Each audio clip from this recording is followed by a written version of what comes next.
Hey, and thank you for clicking play. Today, we're going to look at my least favorite type of computer, and that's an Apple. So just to make it better, it's only right that we also consume one.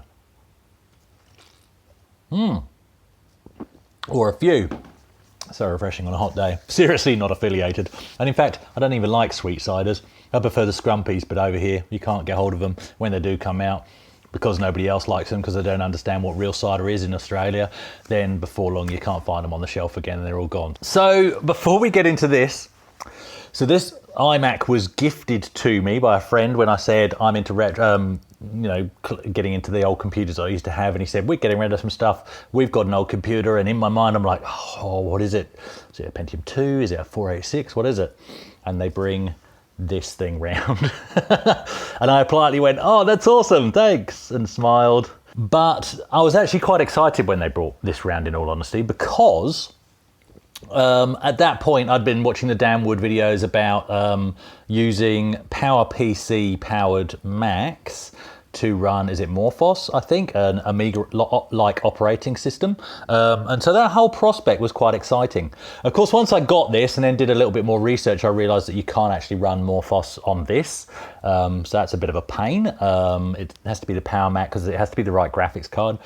And that doesn't have this. So, meh. So why don't I like Macs? It goes way, way, way back to the start of my IT career. In the 90s, Macs and PCs, it was just so difficult to get them to talk.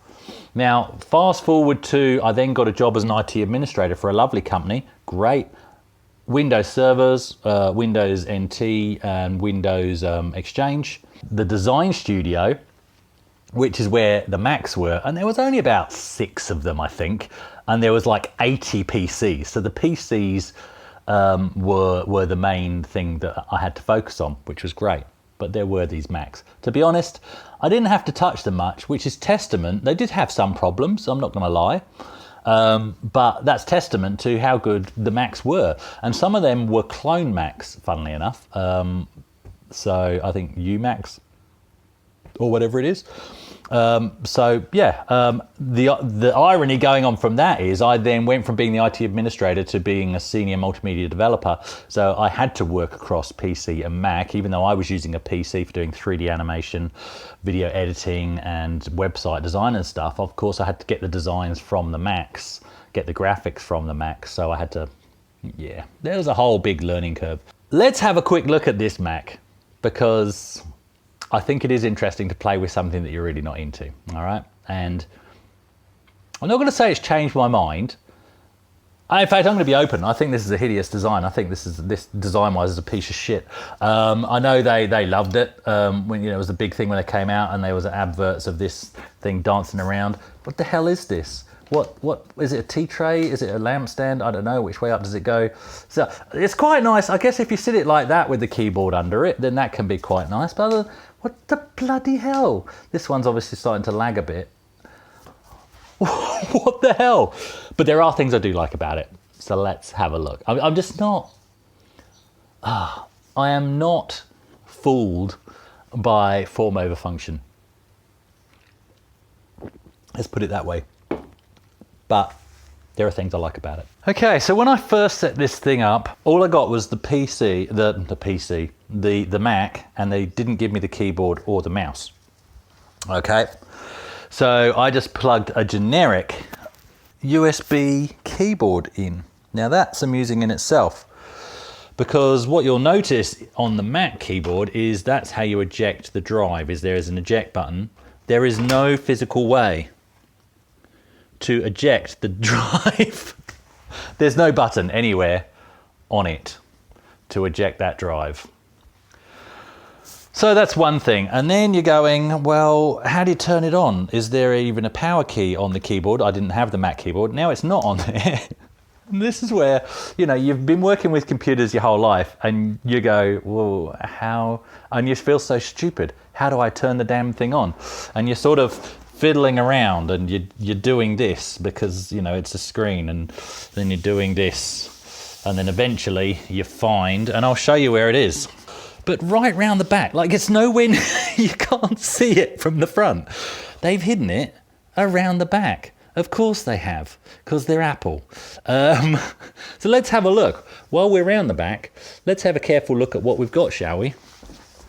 Because I thought, hey, I could plug a second monitor in. I've got some spare ones, but no, there's no VGA anywhere.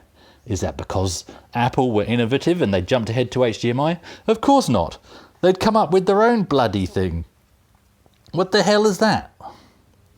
What the hell even is that? And I'm sure there's going to be some Mac people looking at this. I don't care. What the... So anyway, there's that, all right? So we got 3 USB. Well, thank goodness we've even got those. So that's a good thing. We've got 3 USB ports. And in fact, I might quickly... We've got an internal dial-up modem here, so that's good. We've got internal network, which is good because for some reason this damn thing won't connect to my Wi-Fi. It sees my Wi-Fi, but it refuses to actually connect to it. So, oh well. So we won't be playing with the network today because I don't have a network point in this room. 2 FireWire ports. Now, it'd be easy to take the piss out of that. During the days when this would have come out, I was into video editing. Well, I've always been into video editing. I use FireWire. So if you haven't been into video editing for long, FireWire used to be how you would get stuff from a digital camcorder onto your computer, how you capture the footage. And it's not just a video in out. It actually controls the playback device, whether that be the camera or a video playback deck. So it's actually a very good system, and you can use it for fast file transfers and all that kind of stuff. 2 ports though, on a small form factor, whatever, if they want to. It just seems a weird thing to include 2 ports, but they did. That, I don't actually know what that is. Is that audio in, or I don't know. What does that mean? What does that symbol even mean? Can anybody tell me? I mean, I could look it up, but I don't even like Mac, so why would I bother? And then I've got headphones, or audio out to speakers. Maybe that's meant to be speakers, is it? Is there an audio in on here? I don't know. Then you got lock, because that hasn't got a microphone symbol, so it's not like it's a triple. So can you plug a microphone into this? I've no friggin' idea. Then obviously that's just your security lock there. So look, that's the Mac itself. Look, it's not a bad looking thing, I guess. It's, yes it is. It's an upturned Tupperware bowl. That's what it is. It's an upturned Tupperware bowl. And so eventually they did give me this keyboard with it, which is great because it's good to have the original keyboard. You can see this is quite yellowed or oranged, I guess I would say. But it's not a bad keyboard. And it does at least have, of course, the magical button over in the corner there to eject the CD-ROM drive. Because why would you have a button on the machine itself? You can eject it in the OS. There's no button. There's nothing. You can do that, and I can't even see a way of forcing it open there. There's not even, sometimes you have the paperclip hole. There's not even that. There's nothing. It's just, why? Why have it on the keyboard? Anyway. And then the last thing to cover before we turn it on is this mouse.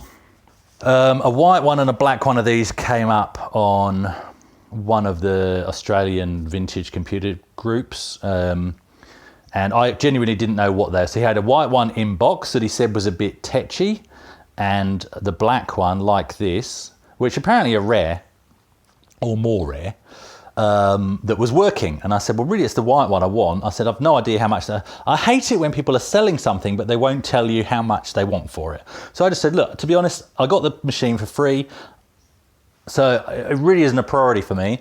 And I've no idea how much they were worth. Would you take $30 for the both, so that I can swap the guts from the good one out into the bad one? And I was told that the black one by itself, even without a box, is worth at least $50. So that's fine.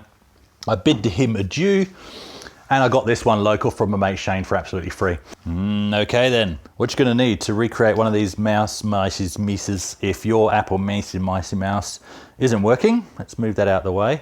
We'll bring that back later for reference, and you're probably not going to be able to tell the difference between that and the recreation. Now the fact is, you don't need one, because at the end of the day, any USB optical mouse will work absolutely fine. Plugs into the keyboard, same as an Apple one. Okay, but you might be going, well, that looks quite different, and you're right.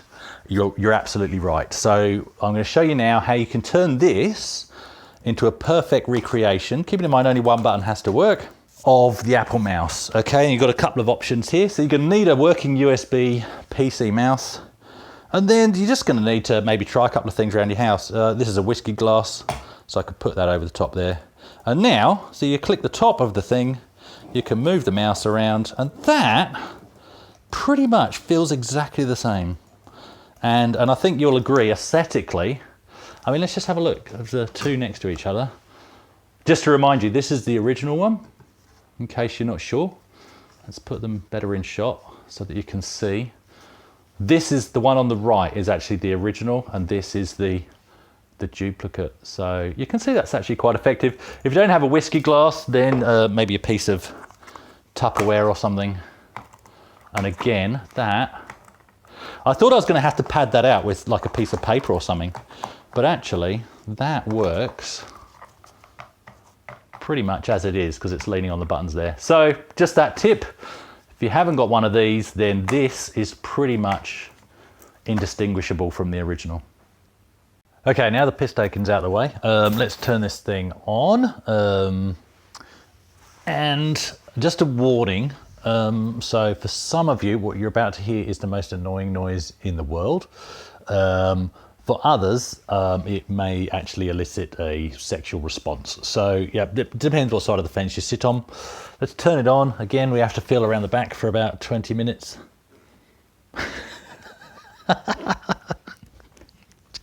It may take some of you less than 20 minutes to find the right button.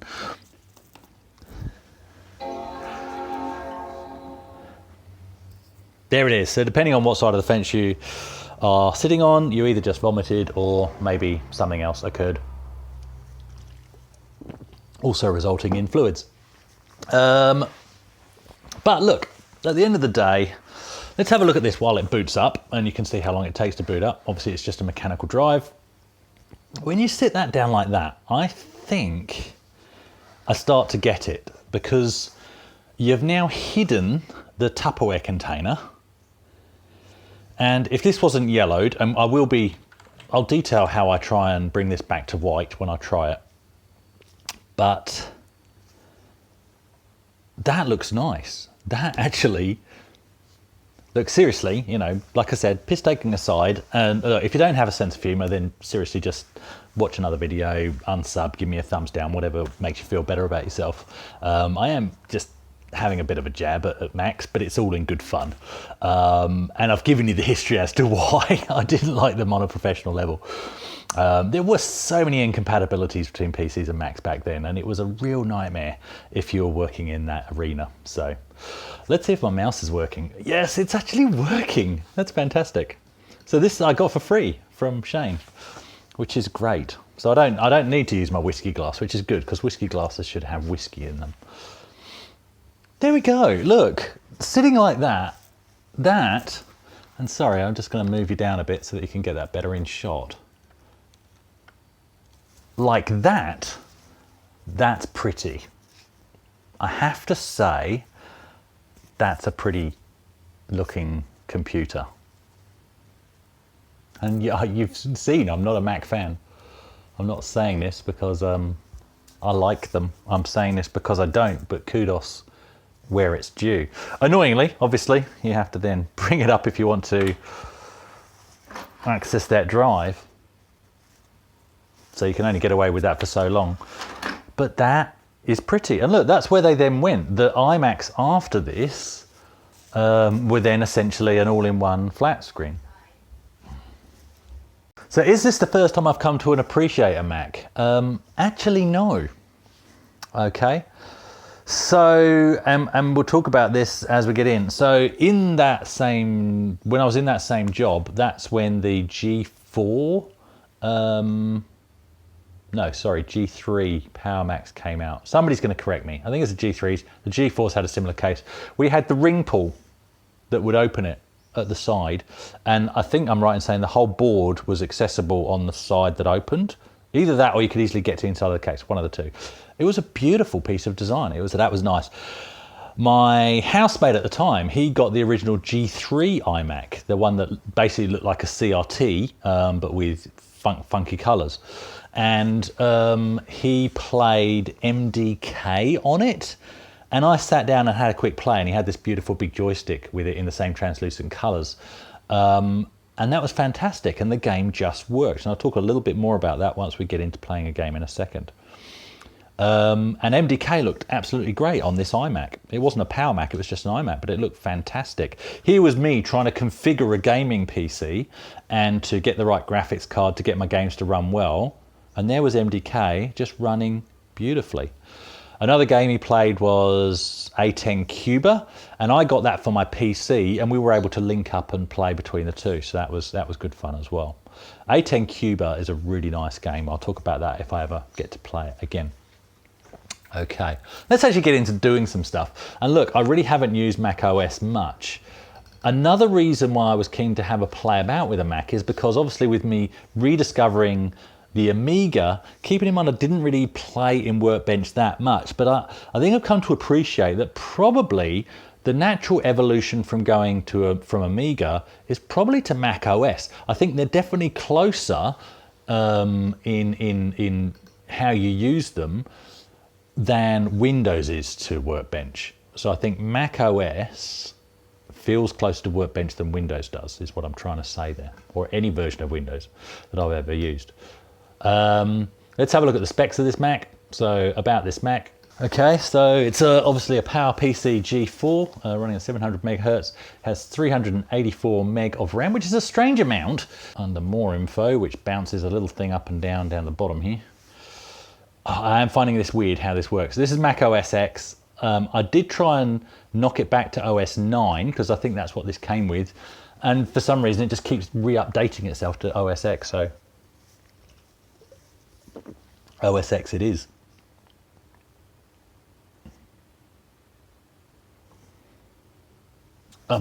What's it doing? Come on. Didn't take this long to do it earlier.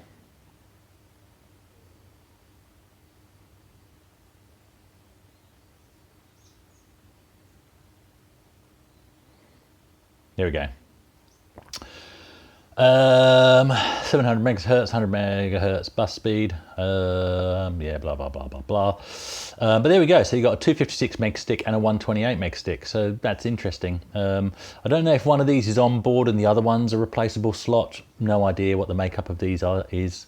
Devices and volumes, just got the one drive. What does any of this mean? That's a weird way to display that information, isn't it? Anyway, that's what that is.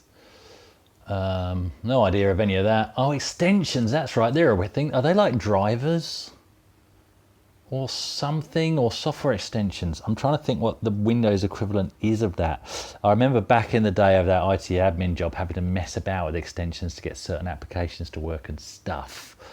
It was all about extensions. A lot of applications installed and blah, blah, blah. So that's that. As you can tell, I really don't know that much. And I'm not going to try and pretend I do. It's a Mac. It's not my thing, but one day it might become my thing, and more on that as we go through. I did name it. I forget where I've named it, but it's called iMega. I forget where it tells you that. It tells you that somewhere. The system is called iMega. Can't see it there. So what's it got on it? You got the QuickTime player, blah, blah, blah. There's actually quite a lot on it. Only this many things, and I did add some of these to the launch bar at the bottom there. If I go into the Finder and go to the applications, I need to change this mouse speed. You can see, I keep going for a scroll wheel on my mouse, I must admit, and no. There's no scroll wheel, and there's no gesture control like there are on the more modern Macs. How many other games we got? I did try installing a GOG version of Battle Chess on here, and it wasn't happy. Demia's right. Oh, it's a demo. Indiana Jones and the Emperor's Tomb demo. But you have got pretty much the entire Adobe suite on here. Obviously, an older version. The person that had this before me, she used to make websites and stuff like that. So Yeah. So there's quite a lot of stuff on there, but oddly, there's a lot of things that don't work. Now, where was it? Here we go, calculator. And I don't know why. Calculator doesn't open. Not from there. From the other application thing that I can't find now. It says unavailable, which is weird. So I don't know. And this is the weird thing. Where do things hide? Like, they're open and you don't realise they're open, chewing up resources. You have to kind of go digging for them, unlike Windows, where it's bloody obvious what's open. Other than the fact that these things have a little arrow. If you didn't have this launch bar open, or if you had it hidden, you wouldn't know. And look, I've closed QuickTime Player, but it's still there. I don't get that. So there are some things in the OS I'm not particularly happy with. Like I said, the Wi-Fi won't connect. I don't know why. So that's that. So what I want to do is I just want to quickly jump into a game, and I'm going to tell you my thoughts as we jump into this game. There's only two. They've got chess there as well, but I'm going to jump into this, and then we'll jump into that shoot 'em up as well. And when I saw there were some games on here, I obviously clicked on one because there was a game. It was this one. And as you'll see, it loads and it works. And I expected it to load and to work. Why did I expect it to load and to work? Because it's a Mac game and this is a Mac. And this brings me into what I do appreciate. Because they are a finite possibility of configurations within the Mac ecosystem. They don't flood the market with a heap of different possibilities. Yes, you can do some upgrades yourself, but generally, you know, you get the iMac or you get the Power Mac or whatever. And so developers, a bit like in the days of the Amiga, they knew what they were working with. It's the same for this. Developers know what they're working with. So if a game is for Mac, it's going to run on a Mac. And that's just how it is. And you don't have to worry. So long as you're in the same period. Obviously, a modern Mac game like Crysis for Mac is maybe not going to work on this or whatever. But you get what I'm saying. And so in some ways, even though the PC has become obviously the gamer's thing of choice, and gamers kind of laugh at Macs, there actually would have been, I'm just going to turn that down a little bit, there actually would have been some benefit in if Mac had become the dominant gaming platform. And I can't believe I'm saying that. But for that very reason, if developers knew what configuration they were going to develop for, and if gamers knew that if you bought a game for your computer, then it would run, you wouldn't have to glance at the back of the box and see what the recommended configuration is or the system requirements or any of that rubbish. What a wonderful world for gaming that would have been. Can I kill him? I just want to kill. I don't think I'm meant to kill people. Am I meant to kill them? I don't know who I'm meant to kill. Oh well. So that's that game. Let's have a look at the other game that's on there, which is this one. Obviously, with chess is chess. Actually, we will have a quick go at chess as well. Don't tune out just because I've said we're going to have a go at chess. So look, it's quite an interesting thing. You know, Tupperware jokes aside, it's quite nice. It's actually quite nice to use. I would like to see this brightened up. I've got the mouse. Thanks, Matt, for the mouse. So there's my mate Chris and his wife Lee that gave me this for free. And it's been an interesting experience. Now, so my brother-in-law, he has just updated his Power Mac. And so he's possibly going to sell me his old one, which is about 8 years old. But he's going to sell me it for a good price. And I'm actually quite excited. If that comes off, if he's got another buyer at full price, then that's fine. I've said, look, just go with that. But if not, then he'll bring it down to me and I'll grab it. I'm quite excited to get into a more modern Mac than this and just see what living with a Mac is like. And I think it'll be quite an interesting experience. I'm still not a fan of their business model. no, not at all. I think they lock you into an ecosystem, and at the end of the day, do you pay more for quality? I'm not convinced that you do. All the stories I hear of, you know, Mac kit going wrong and Apple refusing to repair things that are easily repairable because they want you to just upgrade, I think that's really poor form. And you do pay way over the top. But now that they've got into the M1 processors, which obviously this Power Mac that if I get it, won't have one. It'll be an Intel based one.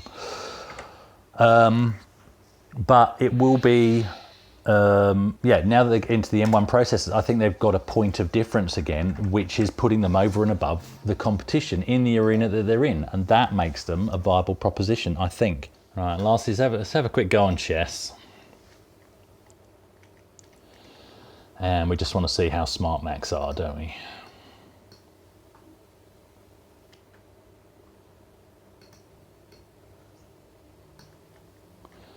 Can we do it? Can I remember how to do it? I've suddenly forgotten. What do you... Oh, yeah. All right. So we go... There we go. Oh, what shall I lead with? We'll go there. And we go there. Oh, we can't do it because he's put his bloody knight there. He spotted it straight away.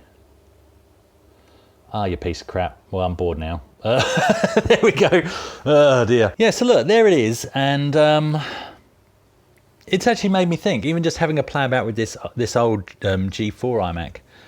The operating is quite nice. Everything just works. And that has me intrigued. And that whole concept of the sort of finite configuration ecosystem and what that would have meant for gaming had they become the dominant force in the market. It's quite interesting to think about. So look, if my brother-in-law sells me his old his old Power Mac, which is about 8 years old, like I said, I'm quite excited about having a play with that, because I think maybe not my next desktop, but maybe my next laptop might be a Mac. And we'll come on to that when I do a follow-up of the Dell that I've got. But what Macs seem to do well, and now that they're using the M1 silicon processor, they do even better, is battery life. And I do think so many Intel-based and Windows-based laptops really do fail on that one thing, and my Dell is no different. All right, cheers guys. This is, yep, still not a fan, but I certainly don't hate them like I did. All right, cheers.